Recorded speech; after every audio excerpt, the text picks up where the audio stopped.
Hello student, welcome back to Nirvar Academy of class 11th Physics. I hope आप लोग बहुत अच्छे होंगे। हेलो स्टूडेंट्स, सो अब हमारा जो नेक्स्ट टॉपिक है वो है आपका डायमेंशनल एनालिसिस। ठीक है, तो सबसे पहले पॉइंट आता है कि आपका डायमेंशंस क्या होता है, डायमेंशनल एनालिसिस क्या होता है।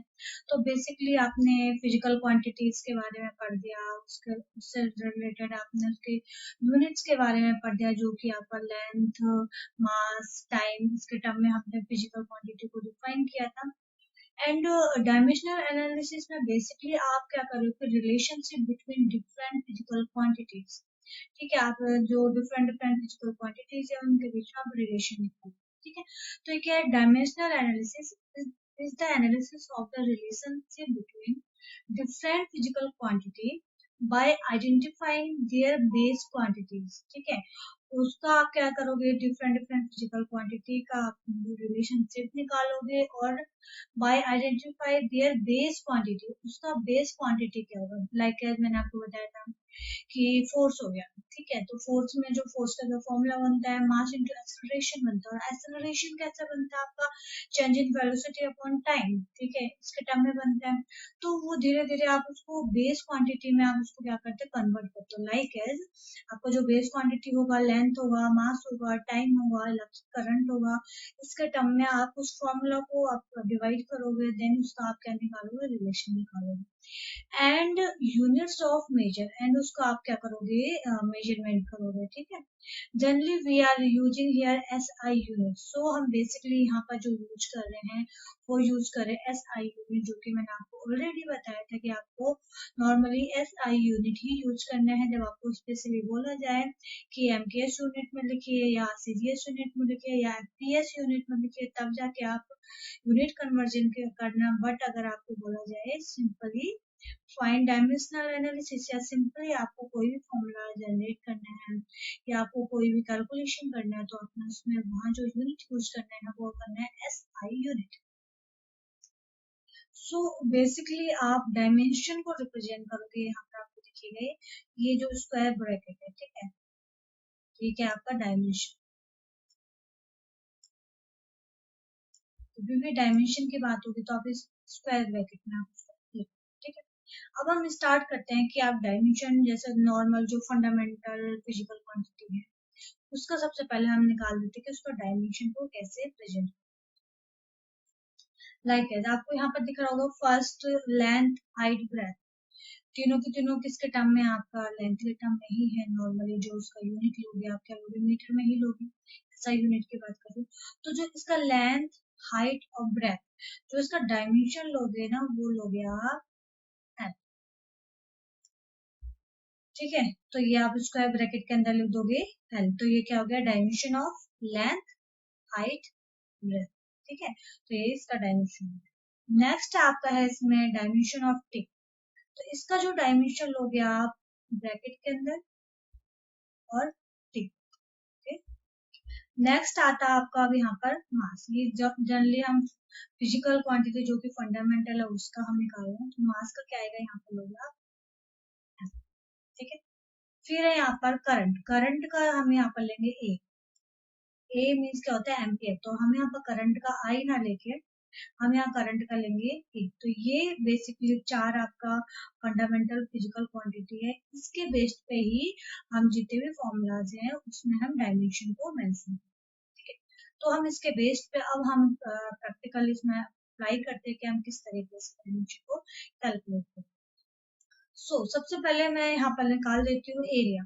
ठीक है, एरिया में चाहे आपका सर्कल का एरिया लो, चाहे आपका रेक्टेंगल का एरिया लो, चाहे आपका स्क्वायर का एरिया लो। नॉर्मली मैं यहाँ पर ले लेती हूँ like as area of rectangle. ठीक है, सो यहाँ पर मैंने ले लिया एरिया ऑफ रेक्टेंगल। ठीक है, ये क्या होता है, लेंथ इंटू ब्रेथ। ठीक है, नाउ अब इसका डायमेंशन क्या निकालोगे सबसे पहले। सो आप यहाँ पर इसका डायमेंशन क्या ले सकते हो, एल इंटू एन। ठीक है, तो क्या आएगा एल टी।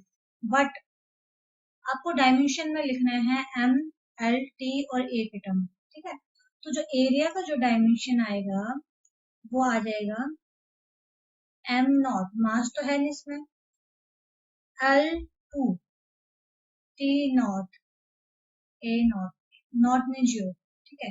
तो जो इसका एरिया का जो डायमेंशन आएगा वो आएगा m not L2 T not A not, okay. Now student, अब हम निकाल देते हैं वेलोसिटी, ठीक है। सो आपने वेलोसिटी का जो फॉर्मूला देखा होगा, वेलोसिटी इज इक्वल टू क्या होता है, डिस्प्लेसमेंट अपॉन टाइम, ठीक है। सो डिस्प्लेसमेंट क्या आपका एक डिस्टेंस है, और डिस्टेंस आप लोगे हमेशा एल के टर्म में, ठीक है। तो ये आएगा एल अपॉन टाइम का क्या आएगा टी, ठीक है। फिर क्या आ जाएगा एल, टी को ऊपर लेके जाओगे तो क्या आएगा टी माइनस।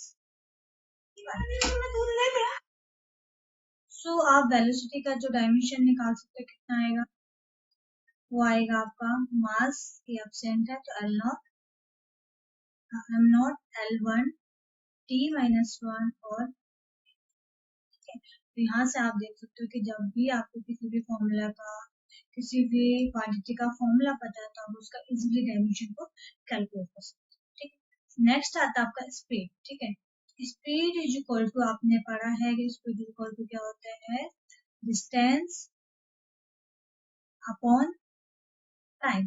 तो इससे आप अंदाजा लगा सकते हो कि जो इसमें स्पीड का जो डायमेंशन आएगा वेलोसिटी के डायमेंशन के इक्वल आएगा, ठीक है। तो डिस्टेंस का जो डायमेंशन आएगा एल आएगा, टाइम का डायमेंशन तो टी ही आएगा, तो स्पीड का जो डायमेंशन आएगा आपका सेम वेलोसिटी के डायमेंशन के इक्वल ही होगा, am not L one T minus one और एन।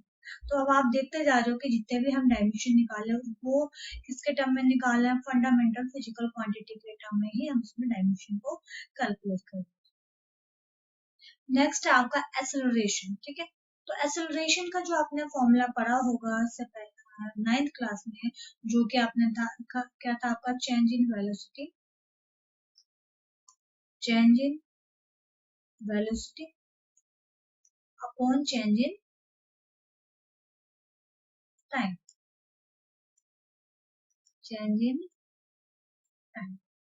अब बहुत बार बहुत बच्चे कंफ्यूजन करते हैं कि चेंज इन वेलोसिटी क्या होता है, v minus you upon T. तो v का डायमेंशन से u का डायमेंशन कैंसिल हो जाएगा, बट ऐसा नहीं होगा। हमने यहाँ पर चेंज इन वेलोसिटी में जो डायमेंशन लेना है वेलोसिटी का ही डायमेंशन लेना है, ठीक है। तो इसमें वेलोसिटी का डायमेंशन क्या था, अभी हमने निकाला am not L one T minus one A not, and change in time का डायमेंशन टाइम के इक्वल ही आएगा, ये आएगा टी, ठीक है। सो इसका डायमेंशन जो आएगा वो आएगा am not L one, T ऊपर गया तो ये क्या हो जाएगा टी माइनस टू और ए नॉट, तो ये निकल गया डायमेंशन ऑफ एक्सेलरेशन, ठीक है। नेक्स्ट आपका मोमेंटम, मोमेंटम को मैं यहाँ पे जो लेके चल रही हूँ लीनियर मोमेंटम लेके चल रही हूँ। तो linear momentum P is equal to क्या होता है, mass into velocity, and mass का जो डायमेंशन है वो कितना आता है, आपने देखा था m है। वेलोसिटी का डायमेंशन अभी निकाला था आपने m naught L one T minus one A, उसका डायमेंशन क्या आएगा, वन प्लस जीरो क्या होगा वन, तो क्या आएगा M one L one T minus one और ए, तो ये आ गया डायमेंशन ऑफ मोमेंटम। नेक्स्ट आपका force, force is equal to क्या होता है, मास इनटू एक्सेलरेशन, ठीक है। मास का डायमेंशन क्या होता है m इनटू एक्सेलरेशन का अभी अभी हमने निकाला था जो कि था आपका m naught L one T minus two A not. अगर आपको ये समझ में नहीं आया तो आप वीडियो को थोड़ा सा पीछे बैकवर्ड कीजिए एंड वहां से आपको एक्सेलरेशन का डायमेंशन मिल जाएगा। तो यहाँ रख दीजिए आपका m one plus zero one L one T minus two A not. तो निकल गया डायमेंशन ऑफ फोर्स। ये चीज आप याद तो मत करना है, इसको आप समझ लेना। एंड बहुत बार ऐसा होता है कि आप जब क्वेश्चन करोगे तो वहां पर आपको डायरेक्टली जो डायमेंशन है वो आपको अप्लाई करना होता है, या तो आप रफली वर्क कर सकते हो, डायमेंशन कैलकुलेट कर लीजिए, देन आगे आप क्वेश्चन सॉल्व कीजिए तो आपको आगे क्वेश्चन बताया जाएगा। ठीक है। नेक्स्ट जो फॉर्मूला है प्रेशर, प्रेशर आपने पढ़ा होगा। प्रेशर इज इक्वल टू क्या होता है, फोर्स अपॉन एरिया। ठीक है। फोर्स का अभी अभी आपने फॉर्मूला निकाला क्या था, am not M1 L1 T-2 A not, जो कि अभी निकाला था। एरिया, एरिया का क्या था आपका, am not L2 T0 A not, जो कि आपने पहले निकाला। ठीक है, रख दीजिए इसमें। तो क्या आ जाएगा, M1 L1 T-2 A not. Sir ऊपर लेके जाइए तो क्या आएगा, एम नॉट ही आएगा। L-2 T0 A not. ठीक है। अब इसका डायमेंशन क्या आएगा, m, ये तो 1 ही रहेगा। ये कितना है, L1 T-2, तो कितना आ जाएगा, L-1। ठीक है।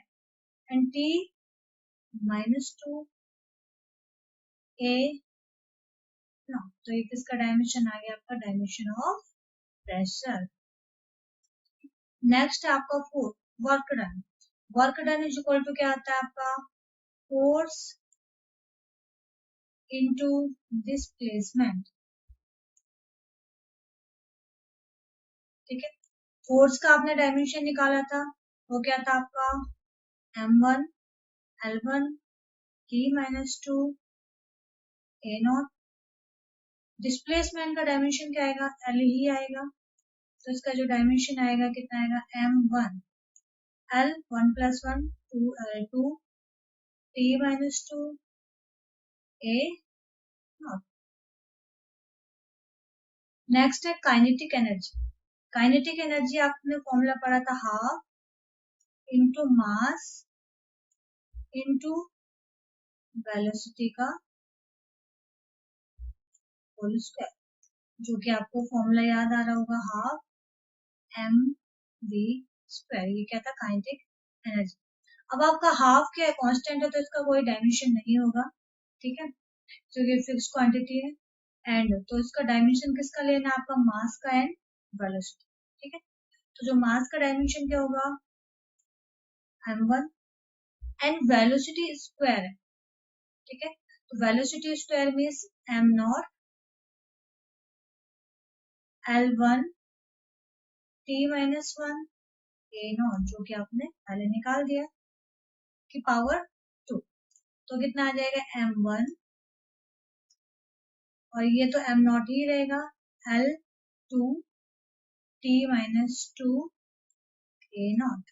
इसका अगर 2 क्वांटिटी बढ़ जाएगी तो ये क्या आ जाएगा आपका, M1 L2 T-2 A not.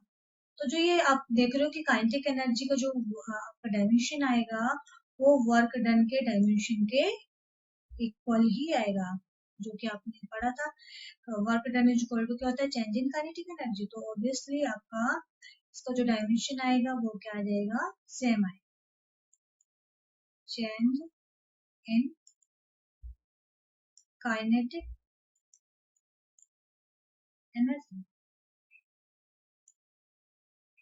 Next आपका पोटेंशियल एनर्जी। पोटेंशियल एनर्जी का आपने जो फॉर्मूला देखा था, क्या देखा था, एम जी एच। ठीक है, एम, एम क्या आपका मास, तो इसका डायमेंशन क्या आएगा, एम आएगा। जी, जी क्या आपका एक्सेलरेशन। ठीक है, एक्सेलरेशन का डायमेंशन क्या निकाला था, am not L1 T-2 A not. ठीक है, एच, एच क्या आपका हाइट, हाइट का डायमेंशन क्या आएगा, एल। ठीक है, तो क्या आ जाएगा डायमेंशन, M1 L2 हो जाएगा L2 T-2 ए। तो ये भी किसके इक्वल है, आपका काइनेटिक एनर्जी के इक्वल डायमेंशन आ रहा है। और वो किसके इक्वल आ रहा है आपको, वर्क डन के इक्वल आ रहा है। तो चाहे आप वर्क डन का डायमेंशन निकालो, चाहे काइनेटिक एनर्जी का डायमेंशन निकालो, चाहे पोटेंशियल एनर्जी का डायमेंशन निकालो, सबका डायमेंशन क्या आ जाएगा आपका, सेम ही आएगा। नेक्स्ट है आपका पावर। ठीक है, तो पावर का फॉर्मूला क्या होता है, पावर का जो आपने फॉर्मूला पढ़ा है वो आपने पढ़ा है work done per unit time. ये सारी चीजें आपने 9th क्लास में ऑलरेडी पढ़ दी होगी फॉर्मूलाज का। अगर नहीं पढ़ा है तो आप लोग रिवाइज कर सकते हो 9th क्लास के फॉर्मूलाज को, तो आपको याद आ जाएगा। सो अब हमने वर्क डन का अभी अभी हमने डायमेंशन निकाला था, वो क्या था, m1 l2 t-2 a0। ठीक है, अपॉन टाइम कितना था आपका, तो t होगा, तो इसका डायमेंशन क्या होगा, t ऊपर चला जाएगा, तो m1 l2 t ऊपर गया तो क्या होगा, t-3 a, तो ये आ गया डायमेंशन ऑफ पावर। नेक्स्ट है आपका एंगुलर वेलोसिटी। ठीक है, तो जो एंगुलर वेलोसिटी है वो कितना आएगा आपका, सो आपने फॉर्मूला पढ़ा था रिलेशन बिटवीन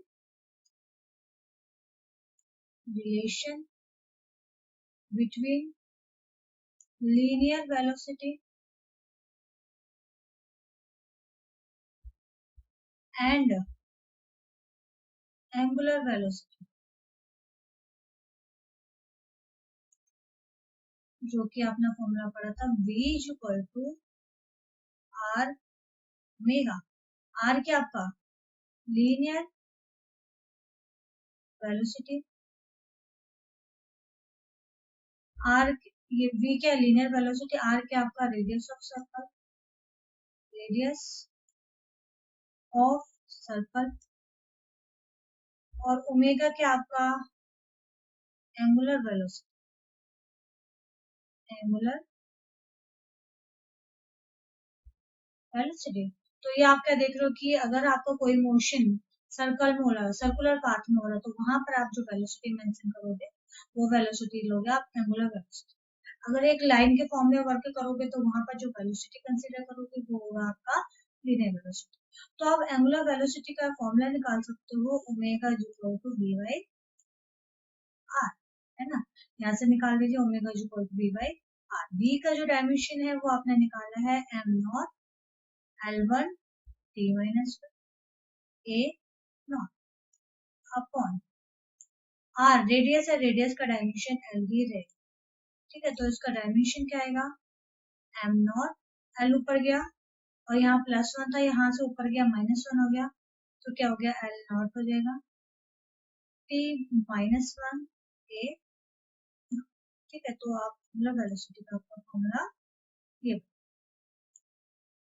एंड आप यहाँ पर से देख रहे हो ये क्या हो गया आपका t-1 टाइम के टर्म में, तो इस वजह से आपका जो ओमेगा जो का जो फॉर्मूला बनता है वो बनता है 2 पाई टी। अगर आप इसके थ्रू भी अगर आप डायमेंशन निकालोगे तो टी ऊपर चला जाएगा, -1 यही आपका डायमेंशन निकलेगा, चाहे आप यहाँ से निकालिए चाहे आप यहाँ से निकालिए एंगुलर वेलोसिटी का, आप दोनों जगह से सेम डायमेंशन को कैलकुलेट कर सकते। नेक्स्ट है मोमेंट ऑफ इनर्शिया। ये चीज आपने आज तक नहीं पढ़ी होगी और ये आपका इसमें फ्रेश टॉपिक है 11th क्लास में, बट मैं आपको फिलहाल इसका फॉर्मूला बता रही हूँ। ठीक है, तो ये फॉर्मूला केवल आप कर लीजिए, बाकी आपको मोमेंट ऑफ इनर्शिया बहुत बड़ा टॉपिक है, आपको आगे समझाया जाएगा। सो मोमेंट ऑफ इनर्शिया को बेसिकली रिप्रेजेंट करोगे I, I is equal to summation I is equal to 1 to N M I R I square, ये मोमेंट ऑफ इनर्शिया का फॉर्मूला होता है, बट अभी आपको फॉर्मूला से ही मतलब है, बाकी चीजें बाद में बताऊंगी। ठीक है, तो जो आई का जो डायमेंशन आएगा वो क्या आएगा, एम आई, तो इसका एम ही होगा, ऐसा नहीं कि आई होगा, आर आई का स्क्वायर मीन डिस्टेंस का स्क्वायर, तो डिस्टेंस का फॉर्म क्या होगा, डायमेंशन एल, और स्क्वायर क्या हो जाएगा l2, तो क्या हो जाएगा एम l2, और इसको लिख सकते हो आप m1 l2 t0 a, तो ये आ गया dimension of moment of inertia. Next आपका टेंशन। तो टेंशन बेसिकली एक तरीके से अगर आप कोई थ्रेड लो, वायर लो, उसमें अगर आप खिंचाव डाल लो, खींच रहे हो, तो वहां पर क्या क्रिएट होता है, टेंशन क्रिएट होता है। तो टेंशन बेसिकली आपका फोर्स होता है, क्योंकि जब तक आप किसी वायर में कोई फोर्स नहीं डालोगे तब तक आपका उसमें टेंशन क्रिएट नहीं होगा। तो टेंशन का जो डायमेंशन होगा वो फोर्स के डायमेंशन के इक्वल ही होगा, ठीक है। और फोर्स का जो डायमेंशन आपने निकाला था वो था am not, sorry M1 L1 T-2 A not. ये हो गया आपका टेंशन का डायमेंशन, जो कि फोर्स के इक्वल ही है। नेक्स्ट है स्टूडेंट वेव लेंथ, ठीक है। तो वेव लेंथ ये लेंथ के टर्म में है, तो उसका जो डायमेंशन है इजीली से आप निकाल सकते हो, जो कि होगा आपका एम नॉट L1, लेंथ का टर्म है इसलिए बोले am not L1 T not A। तो ये हो गया dimension of wave length. Next आपको फ्रीक्वेंसी, ठीक है। फ्रीक्वेंसी आपने फॉर्मूला पढ़ा होगा 9th क्लास में, जो कि आपका ये क्या होता है, रेसिप्रोकल ऑफ टाइम पीरियड। या आपने दूसरा फॉर्मूला पढ़ा था फ्रीक्वेंसी इज इक्वल टू, या आपने फॉर्मूला पढ़ा था velocity, velocity is equal to frequency into wavelength. So frequency का क्या फॉर्मूला आएगा, फ्रीक्वेंसी इज इक्वल टू क्या था, वेलोसिटी अपॉन वेवलेंथ, ठीक है। वेलोसिटी का क्या फॉर्मूला था, am not L1 T-1 A not. Wavelength का भी हमने फॉर्मूला निकाला, क्या था आपका L1, ठीक है। तो ये ऊपर चला गया L1 तो ऊपर गया, तो M नॉट L +1 -1 क्या आ जाएगा, L0 T-1 A नॉट, ठीक है। और मैंने ऑलरेडी आपको बताया है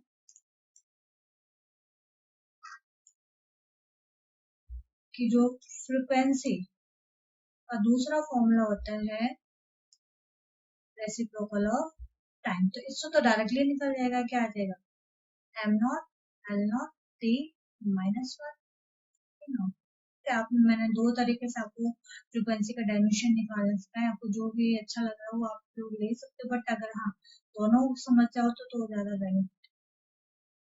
नेक्स्ट आपका प्लांक कांस्टेंट। प्लांक कांस्टेंट आपने अभी तक नहीं पढ़ा होगा, कि आपका 12th लेवल का क्वेश्चन है, बट यहाँ से केवल आपको प्लांक कांस्टेंट से मतलब है, अभी बाकी चीजों से आपका मतलब नहीं है। तो प्लांक कांस्टेंट के अकॉर्डिंग जो एनर्जी होता है, एनर्जी इक्वल टू होता है एच में, ठीक है। और न्यू क्या होता है आपका यहाँ पर, फ्रीक्वेंसी, फ्रीक्वेंसी, ठीक है। तो जो न्यू होगा, न्यू आपका फ्रीक्वेंसी हो गया, तो यहाँ से आप एच की वैल्यू निकाल सकते हो, एच आपका Planck constant, Planck constant, okay. Now आप इसमें प्लैंक कांस्टेंट निकाल सकते हो, H is equal to, energy को मैं रिप्रेजेंट कर लूँ ई से अपॉन न्यू। एनर्जी कौन सी है आपकी, चाहे काइनेटिक एनर्जी है, चाहे पोटेंशियल एनर्जी है, चाहे हीट एनर्जी है, एनर्जी कोई भी हो, उसका जो आपका डायमेंशन आएगा वो सेम है, ठीक है। तो जो एनर्जी का जो आपने डायमेंशन निकाला था वो था, यहाँ पर आप एच का जो फॉर्मूला निकाल सकते हो, क्या आएगा, dimension M1 L2 T-2 A not, जो कि आपने एनर्जी का निकाला था, अपॉन फ्रीक्वेंसी का अभी आपने निकाला, M not L not T-1 A not, ठीक है। जो इसका डायमेंशन आएगा कितना आ जाएगा, M नीचे नॉट है तो उससे कोई फर्क नहीं पड़ेगा, M1 1 - 0 1 होता है, L2 2 - 0 2 ही होता है, T-2 ऊपर चला गया +1, तो -2 में से +1 गया तो कितना बचा आपका, T-1 और A नॉट। तो ये डायमेंशन आ गया Planck constant.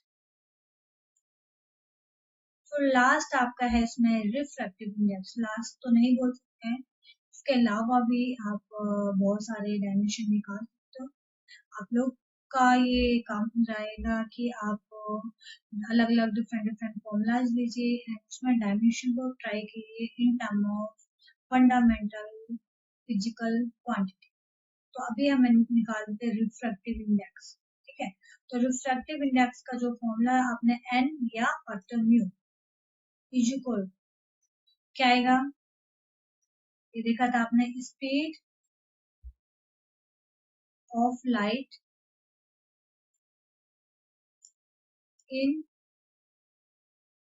Media first upon speed of light in media second, जो कि आपने 10th क्लास में पढ़ा होगा कि आपके जो लाइट है एक मीडिया से दूसरे मीडिया में जा रहा है, तो उसमें कितना चेंजेस जा रहा है स्पीड में, उसको क्या रिप्रेजेंट करो, रिफ्रैक्टिव इंडेक्स। तो N is equal to speed है, तो स्पीड का डायमेंशन चाहे आपका कोई भी मीडिया हो, आपका डायमेंशन क्या रहेगा, सेम ही रहेगा। सो डायमेंशन ले सकते हो, इसका क्या आएगा स्पीड का, am not L1 T-1 A not, नीचे क्या रहेगा speed of light in media second am not L1 T-1 A not. ठीक है, तो इसका जो डायमेंशन आएगा क्या आएगा, am naught L not T not a not, क्योंकि एल से एल कैंसिल, T-1 से T-1 कैंसिल, तो इसका डायमेंशन क्या हो गया, ये हो गया। इसका मतलब आपका इसका कोई डायमेंशन ही नहीं है, सारे के सारे फिजिकल क्वांटिटी ये आपका यहाँ पर आ ही नहीं रहे हैं, तो जो रिफ्रैक्टिव इंडेक्स क्या होगा, refractive index are dimensionless, इसका कोई भी डायमेंशन नहीं होता, जो कि आप ऑलरेडी यहाँ पर प्रूव कर चुके। ओके, सो आप लोग ट्राई कीजिए डायमेंशन निकालने का, डिफरेंट डिफरेंट फॉर्मूलाज का, एंड आई होप आप लोगों को डायमेंशन का ये आज का जो टॉपिक है वो समझ में आ गया होगा, और इवन आप लोगों को इंटरेस्ट भी आ रहा होगा कि आप कैसे कैसे आप डायमेंशन को कैलकुलेट कर सकते हैं।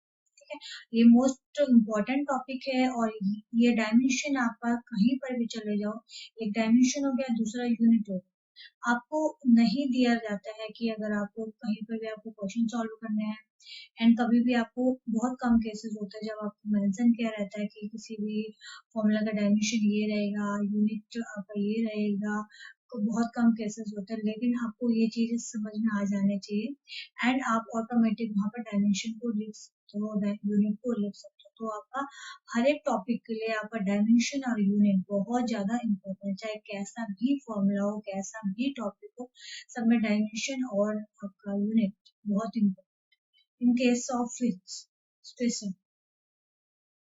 देन मिलते हैं हम नेक्स्ट वीडियो में, तब हम लेके आएंगे डायमेंशन के बेस पे कुछ क्वेश्चंस और इससे रिलेटेड कुछ इम्पोर्टेंट टॉपिक्स।